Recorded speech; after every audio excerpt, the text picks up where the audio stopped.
Hello and welcome. Today we're going to be starting a new video. It's a little bit different than ones we've done before. Today's video is going to be an idea video. I'm doing this, I'm getting in the sun there, I think. I'm doing this because we're coming up the 1-year anniversary for the channel.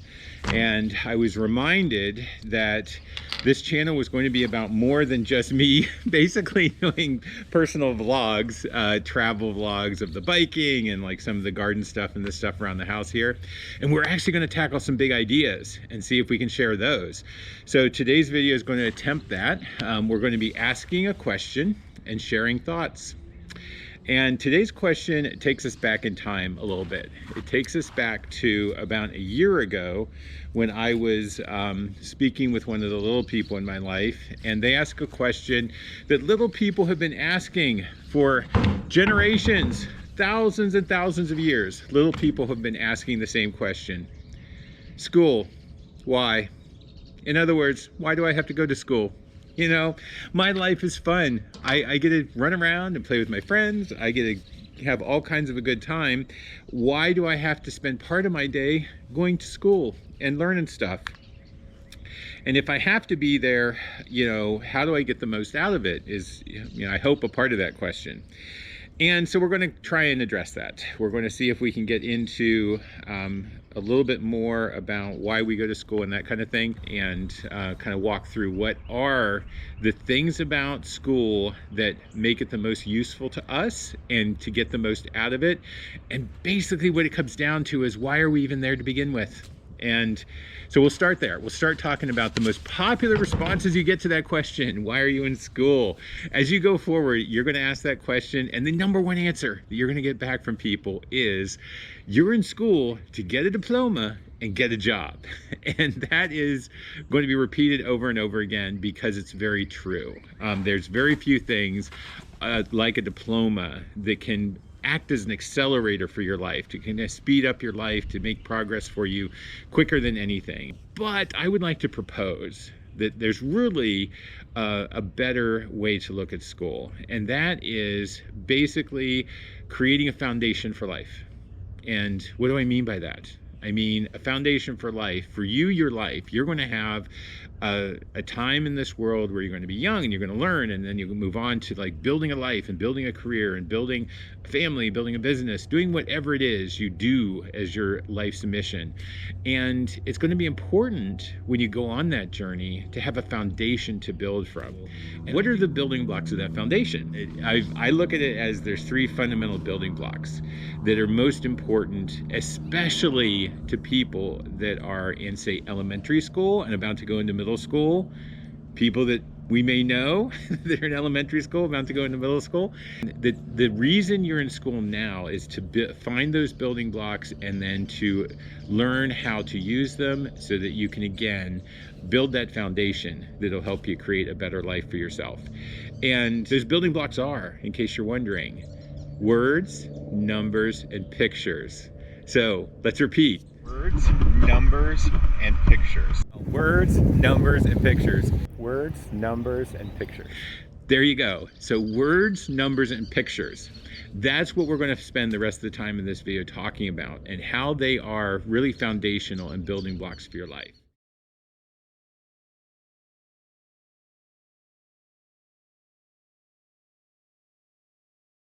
Okay, we're going to take a quick break from the video, and I'm going to roll around to the front of the house. I got a text.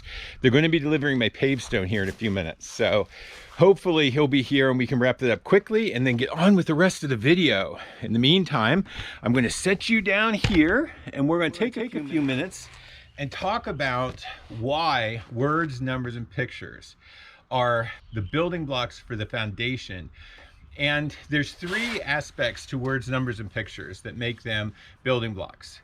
One is it allows you to understand the world around you. It allows you to organize information and structure it so that you can take it in and you can give it some thought and think about it.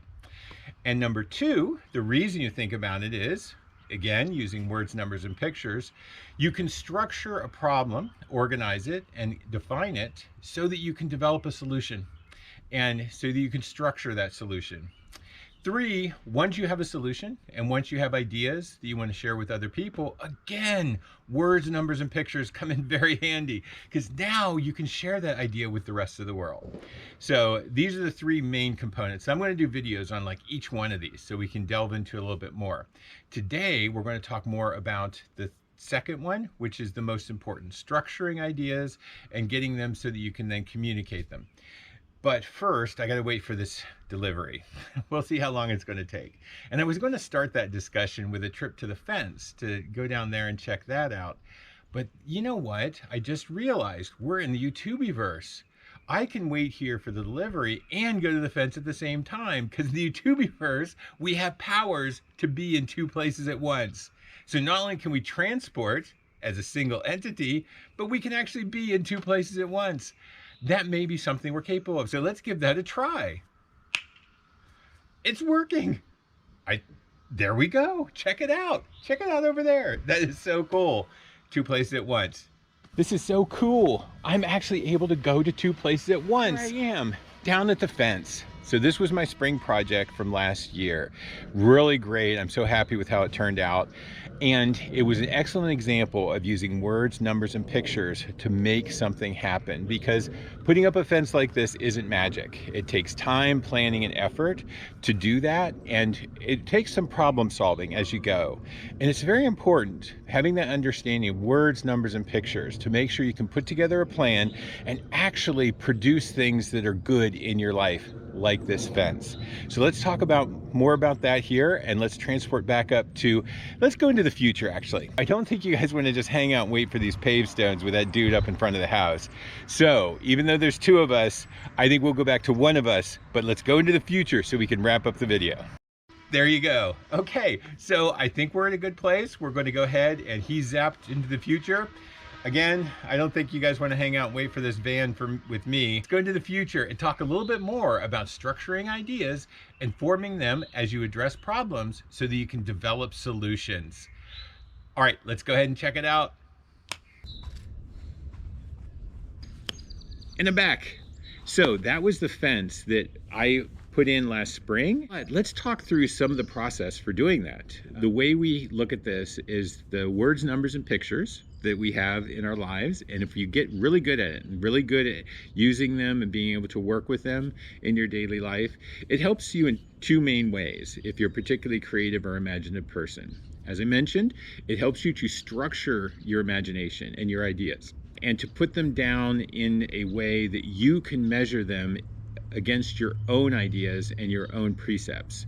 And what we mean by that is, if you have an idea or a thought and you're thinking through maybe a case of how to do things better, or you've got a solution for a problem, one of the best things you can do is simply write it down. Just put it down and write out the story and write out the problem you're trying to solve, and then write out the solution. And you can use the words to describe your solution, you can use numbers as part of that process, and you can use pictures. Any way you do it is good, because what it helps you to do is to see your own idea in a sort of a physical way. And you can look at the first part of your solution and look at the final part of your solution and make sure the steps you took to get there make sense. You know, because when it's all written down, you don't have the missteps you can take in your imagination. Because in your imagination, you can sort of like sidestep issues. You can kind of step over stepping stones and kind of jump all the way to the end of a solution very quickly. And you might think to yourself, oh, this all makes sense because look at how wonderful this solution is.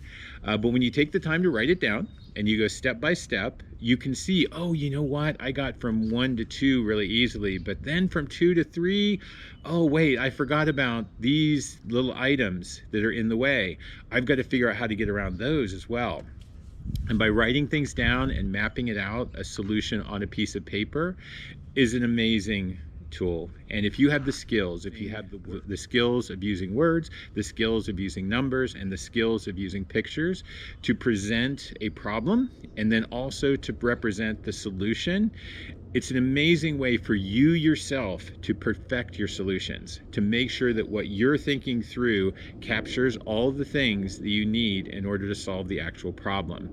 Absolutely fundamental. And it's sort of a selfish thing to think, oh, I'm learning these skills so that my ideas can be better and that I can develop better solutions for the world. But it's still very, very good, even from that level of doing it for yourself. Now, again, what were those 3 foundational building blocks that we're talking about? Words, numbers, and pictures. Exactly.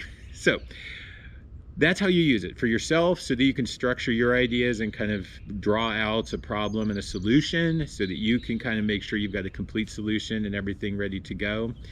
And then 2, so that you can communicate it to the rest of the world. So structuring it for yourself and communicating to the world, very important parts of how we use words, numbers, and pictures to take ideas from inside our imagination and make them available to the rest of the world. Okay, I'm officially changed out of my biking clothes and I'm ready to start working on my paved stone project. So we're going to wrap up the video here and we're going to continue it with the next 2 sections, which include a little more details about words, numbers, and pictures and how to use them as building blocks in order to capture information, structure it, kind of identify problems, outlining them using words, numbers, and pictures, and then produce a solution, which is the mission and why words, numbers, and pictures are really foundational. And the fact that you're able to learn how to use them in problem solving as part of your life in school is one of the really great things about school, and really one of the wonderful opportunities you have to really practice that, to really practice using these as tools and ways of actually solving problems out there in the world. So we're going to have more on that with the next couple videos. In the meantime, I'm going to get on with my project. Hopefully you have a good rest of your day. Be well, everybody.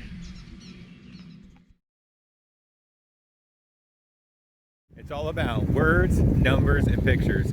Words, numbers, and pictures. Words, numbers, and pictures. Words, numbers, and pictures. Are words, numbers, and pictures. So it is words, numbers, and pictures. Words, numbers, and pictures. It's words, numbers, and pictures. Don't forget, words, numbers, and pictures.